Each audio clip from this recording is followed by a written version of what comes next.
Okay, so when or how did it become more than just going out together with youth group? I don't know, it just gradually evolved, I guess. By the time I was 16, I knew I was in love with him. We was going to high school. We were still both in high school together. At first, he used to go in between classes. He'd see me in the hall, and I was always with my friend Lou Ann, and he'd come along and walk down the hall with us. And for a long time, we weren't quite sure whether he liked me or Lou Ann. And we finally figured it out when he started carrying my books. You and Lou Ann figured it out. You knew all the time. One time, Daddy gave me he graduated first, he was a senior, and he gave me his class ring. And I had to wrap a bunch of yarn around it because it was way too big for my finger. And then he told me whenever I saw his sister in the hall, Nancy used to go to the same high school. And she was, I think, a grade younger than him. And whenever I saw his sister, I was supposed to hide my hand because he knew his mother and dad would be mad because I don't know whether they paid for the ring or he did, and they would have been upset that he gave me a ring. So when Nancy would come along, I'd have to hide my hand. And I remember the first time I went to Daddy's house. We lived, about 6 blocks from each other? Oh, more than that. Half a mile anyhow. There was a lot of snow. And he walked down to get me, and we walked back up the house. And I always wore lipstick, and I always polished my fingernails. And he said to me, I think we were going to play cards at his house with Clyde and Nancy. And he said to me, now when you get to the house, hide your fingernails because my dad hates fingernail polish. I don't want him to see it. So between playing cards, I had to sit with my hands under my legs. Do you even remember that? Nope. I won't say on the video what his dad used to say about lipstick, what it made it look like. Oh, I don't know. I know, but I won't say it on the video. His mother and dad were very strict and had very harsh rules. And my family was a lot more lenient.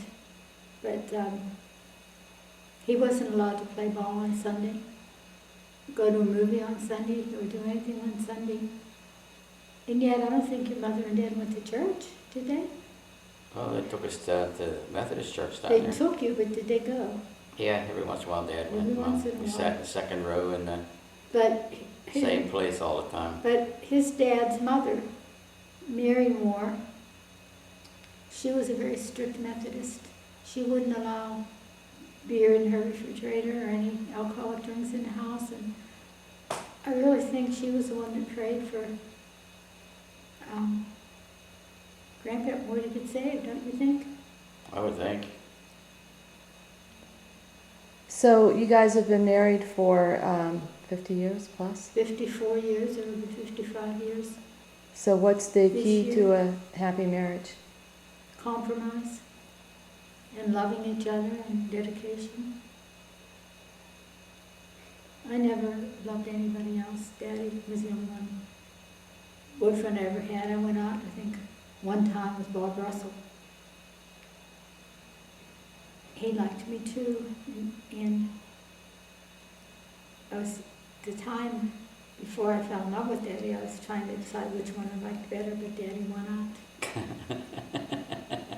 And I'm glad he did, because I've always felt safe with Daddy, and he's always taken care of me. And he's taking care of me now. Okay, and I want you guys to tell me what you admire most about each other. Her body. Some things don't change. After all these years.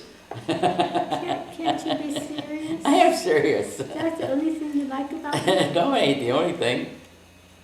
Okay, that's number one. The Tell top us. of the list. Could there be something else? Yeah, it could be. You're going to keep But it's a part of your body. Are you going to keep it to yourself? No, It's hard to say, if you have Laurie. it. Daddy's always had good character, and I could trust him. It was a different generation back then, Laurie, and back when I went to high school, you you kind of knew the guys that took advantage of girls. And I always shied away from them, but I always trusted Daddy. He never took advantage of me. Hard to believe the way he's talking now. I know it. He's all talk. I don't even believe him when he says it was my body. Oh, can you think of anything else? No. No, but I think through the years we've grown to love each other and appreciate Yes. each other more.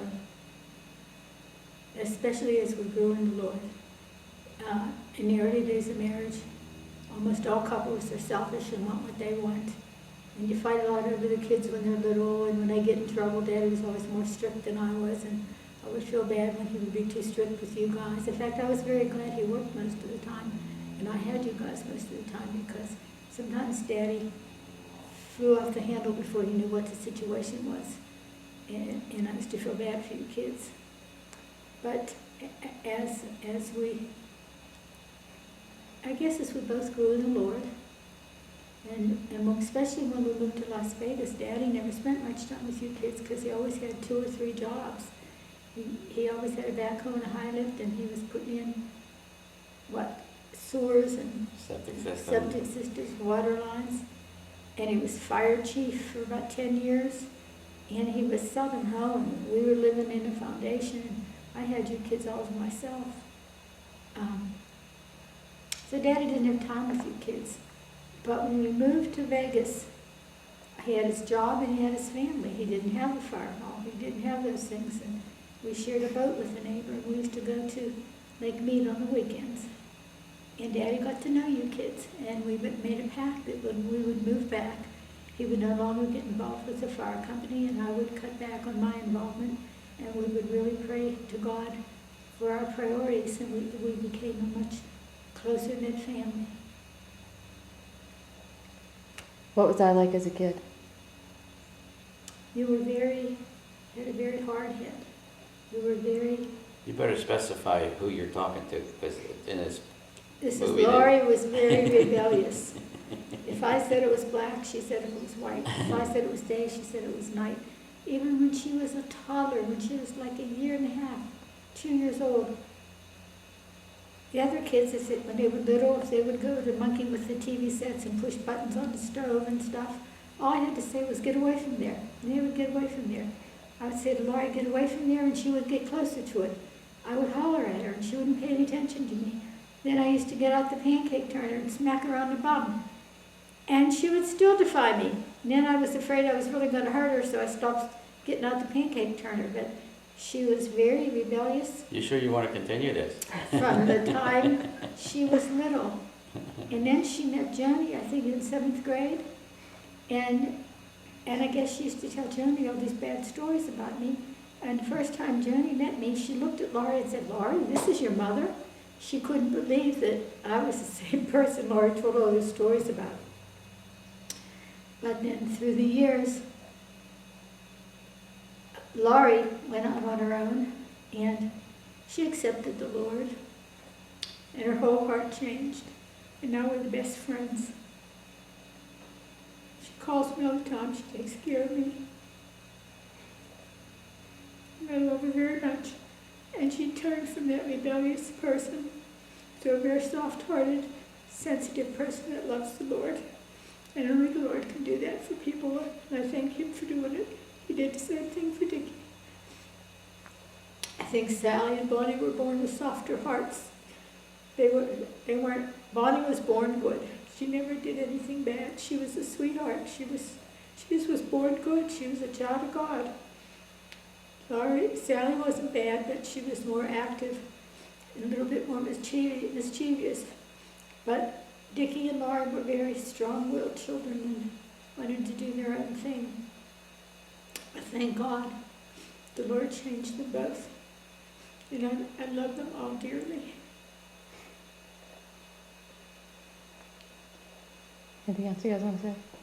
I know you want to get on the road, Dad. It's Amen ready to to go. that.